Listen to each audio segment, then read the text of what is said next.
बरसात की हल्की हल्की बूंदें खिड़की पर पड़ रही थी। पुराने घर के आंगन में रखी लकड़ी की कुर्सी पर दादाजी रोज की तरह बैठे थे।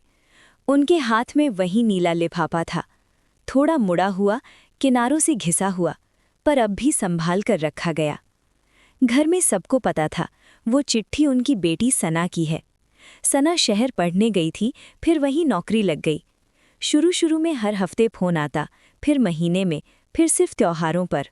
और 5 साल पहले आखिरी बार एक चिट्ठी आई थी। उसके बाद खामोशी। दादाजी पढ़ नहीं पाते थे, आंखें बहुत कमज़ोर हो चुकी थीं, लेकिन वो चिट्ठी हर रोज़ खोलते, कागज़ को छूते, जैसे शब्द महसूस कर लेते हो। अब्बू, मैं ठीक हूँ, जल्दी आऊँगी। बस यही एक लाइन उन्हें याद थी, जो पड़ोस के लड़के ने पढ़कर सुनाई थी। हर शाम वो दरवाजे की तरफ देखते रहते। कोई भी ऑटो रुकता तो उनका दिल धड़क उठता। पोती आयरा अक्सर पूछती, दादू, आप रोज़ क्यों इंतज़ार करते हो? मम्मी आएंगी क्या सच में? दादाजी मुस्कुरा देते, बच्चे, कुछ लोग रास्ता भूल जाते हैं, पर घर का दरवाज़ा कभी उनका इंतज़ार करना नहीं भूलता। एक दिन तेज़ बारिश हुई, बिजली चली गई। आयरा डरकर दादाजी से लिपट गई। दादू, अगर कोई सच में ना आए तो? दादाजी कुछ देर चुप रहे, फिर पहली बार उनकी आंखें भीग गईं।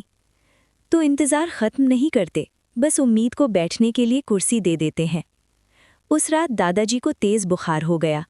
सुबह जब सूरज निकला, आंगन की कुर्सी खाली थी। नीला लिफाफा उनके सीने पर रखा था और होठों पर हल्की मुस्कान। गांव में खबर फैल गई, दादाजी चले गए। 3 दिन बाद घर के सामने एक टैक्सी आकर रुकी। एक औरत भागती हुई अंदर आई, भीगी आंखें, कांपते हाथ। अब्बू, मैं आ गई। वो सना थी। नौकरी, शादी, जिम्मेदारियां और फिर डर। उसे लगता रहा इतने साल बाद लौटूंगी तो डांटेंगे, इसलिए टालती रही। जब उसने आयरा से दादाजी की कुर्सी के पास बैठकर वो नीला लिफाफा खोला, अंदर एक और कागज़ था, कमकपाते हाथों से लिखा हुआ, सना, अगर तू आए और मैं ना मिलूं तो समझना मैं नाराज़ नहीं था। मैं बस दरवाजे तक गया हूं, तुझे लेने। उस दिन पहली बार आयरा ने अपनी माँ को बच्चे की तरह रोते देखा। बारिश रुक चुकी थी, पर आंगन की खाली कुर्सी अब भी दरवाजे की तरफ मुड़ी हुई थी, जैसे इंतज़ार आज भी ख़त्म नहीं हुआ।